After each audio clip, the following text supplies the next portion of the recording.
Hello.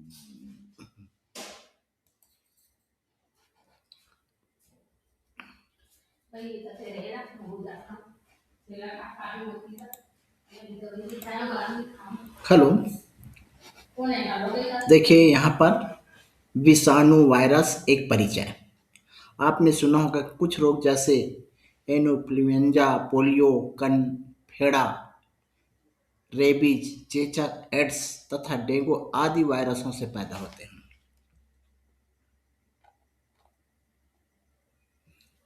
ये निर्जीव है और प्रोटीन परत से आवृत डीएनए, आरएनए से बने हैं। इनमें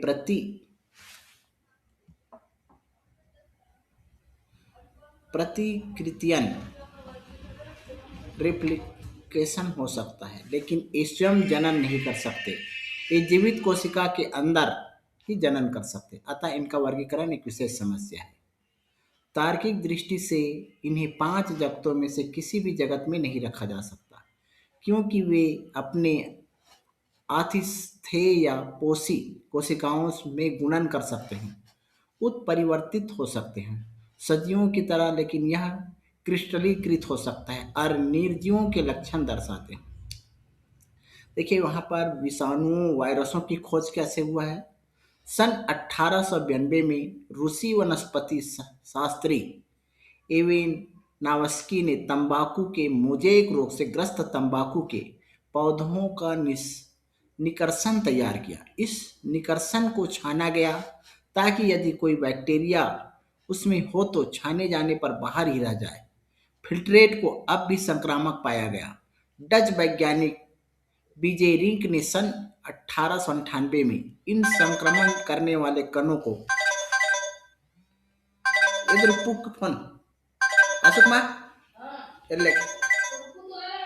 संक्रमण करने वाले कणों को विषाणु वायरस नाम दिया गया।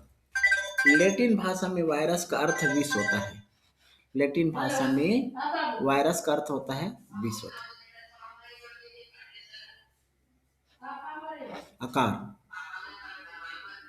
वायरस अत्यधिक सूक्ष्म होते हैं और उन्हें केवल इलेक्ट्रॉनिक सूक्ष्मदर्शी से ही देखा जा सकता है। ये सूक्ष्मतम बैक्टीरिया से भी छोटे होते हैं। ये उन फिल्टरों में से भी गुजर जाते हैं जिनमें बैक्टीरिया नहीं निकल पाते हैं। इनका आकार नैनोमीटर एनएम में व्यक्त किया जाता है। इनके व्यास का पराग 10 नैनोमीटर से 300 नैनोमीटर के बीच होता है। नैनोमीटर नैनोमीटर क्या है? देखिए इसमें यह सूक्ष्मदर्शी मापन की इकाई है जो 10 के घात 9 एम के बराबर होती है।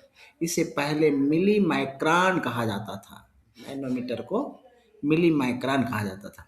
यहाँ पर देखिए यहाँ ये जो चित्र दिखा गया है इन्फ्लुएंजा वायरस और जीवाणु भोजी, तो इसका चित्र है। यहाँ पर जो है ये दिख रहा है चित्र में आरएनए की कुंडलियाँ हैं और ये जो खाली दिख रहा है कैप्सिड है और ये जो पूरा दिख रहा है ये बाहरी आवरण है।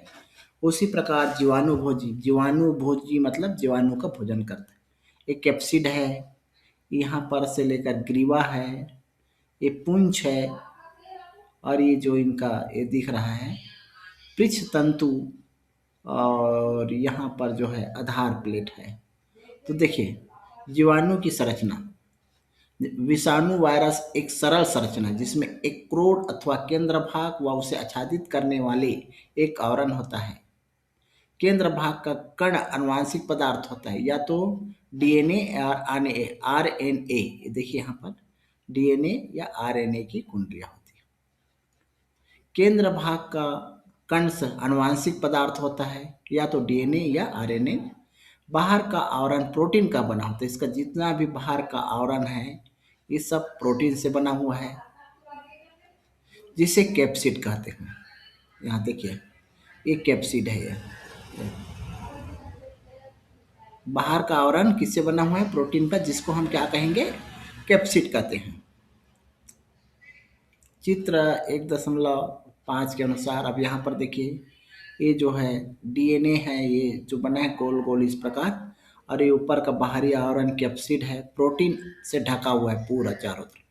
और ये इनका ग्रीवा है, ये पुंछ है, आधार प्लॉट है, पुंछ तंतु है, ये किस क्या है, ये जीवाणुभोजी। तो इसके बारे में पढ़ते हैं। वायरस केवल जीवित कोशिका के अंदर ही जनन कर सकता है।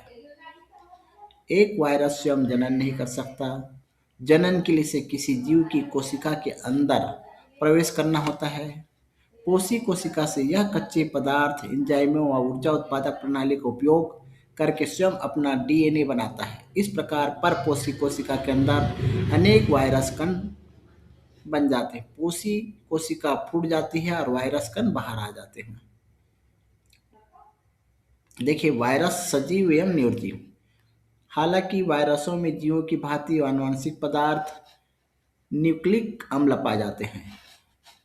वे अपने आप डीएनए जनन के लिए प्रति नहीं बना सकते। ये केवल जीवित कोशिका के अंदर ही जनन कर पाने में सक्षम है, चूंकि उनका आनुवंशिक है, उसमें उत्परिवर्तन होता है। इसके बाद उनके संक्रामी गुणों में भिन्नता होती है। अतः वायरस विषाणु निर्जीव माने जाते हैं। इसके अतिरिक्त वे निर्जीव माने जाते हैं क्योंकि वे अकोशिकीय है और उनमें अपना प्रकीर्णव नहीं होता है और इनके क्रिस्टल बनाए जा सकते हैं। वायरसों के संक्रामी गुण है। देखिए, वायरस बैक्टीरिया पौधों या प्राणियों में आक्रमण करते हैं। जीवाणुओं में आक्रमण करने वाले वायरसों को जीवाणुभोजी कहते हैं। देखिए, यहाँ पर जीवाणुभोजी किसे कहते हैं? जीवाणुओं में आक्रमण करने वाले वायरसों को जीवाणुभोजी कहते हैं। जीवाणुभोजी कहते हैं। वायरस अपने पोषी व ऊतकों के साथ संबंध स्थापित करने में अति विशिष्ट होते हैं। उदाहरण के लिए, मानव में पोलियो वायरस विशेष तंत्रिकाओं पर ही आक्रमण करता है। कन्फेड विषाणु मानव को विशेष प्रकार के लाला ग्रंथियों के जोड़े पैरोटिड ग्रंथि पर आक्रमण करता है।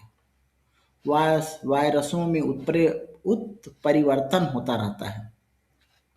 उत्परिवर्तन करता है आनुवांशिक पदार्थ में परिवर्तन। उदाहरण के लिए, फ्लू वायरस में उत्परिवर्तन होता रहता है, जिसके कारण प्रतिवर्ष फ्लू एक नए वायरस के कारण होता है और वैज्ञानिकों को इसका इलाज ढूंढने में कठिनाई होती है। वायरस या उनके होने वाले रोग, जैसे यहाँ पर तालिका में दिया गया है, वायरस का नाम दिया है यहाँ पर और उसमें होने वाले रोग व संक्रमण विधि दी गई है। संक्रमण विधि जैसे आलू तो रोल वायरस कहते हैं। तो पोषी है आलू का इसका पहचान क्या है? Leaf roll. संक्रमण विधि कैसे बढ़ता है? वायु द्वारा, संपर्क के द्वारा पादप में। तो इस प्रकार टमाटर में स्टंट वायरस होता है। तो पोषी है टमाटर। रोग क्या होता है? टमाटर का बुशी स्टंट, ये भी वायु द्वारा और संपर्क द्वारा होता है।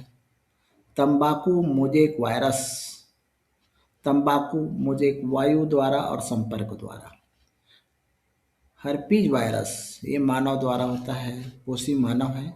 हर्पीस वायु द्वारा, संपर्क द्वारा। चेचक वायरस भी मानव में है, चेचक वायु द्वारा संपर्क होता है। तो इस प्रकार से वायरस मानव में HIV मानव में है। एड्स यौन संपर्क से स्तनपान कराने वाली मां से संतान को रक्त चढ़ाने से रक्तदान में HIV होता है। डेंगू, हेपेटाइटिस बी, पहले डेंगू है मानव। डेंगू मतलब संक्रमित एडिस मच्छर के काटने से होता है डेंगू। हेपेटाइटिस बी मानव। यकृत शोथ हेपेटाइटिस संक्रमित जल से होता है। तो इस प्रकार से कुछ और कैंसर वायरसों द्वारा होते हुए पाए गए हैं। इन वायरसों में RNA का आनुवांशिक पदार्थ होता है तथा इन्हें रेटियो वायरस भी कहते हैं। तो आज के लिए इतना पर्याप्त है। अगले वीडियो में और बताएंगे। अच्छा लगेगा तो बिल्कुल लाइक करिएगा। ये कक्षा 12वीं जीव विज्ञान का है। तो धन्यवाद बच्चों।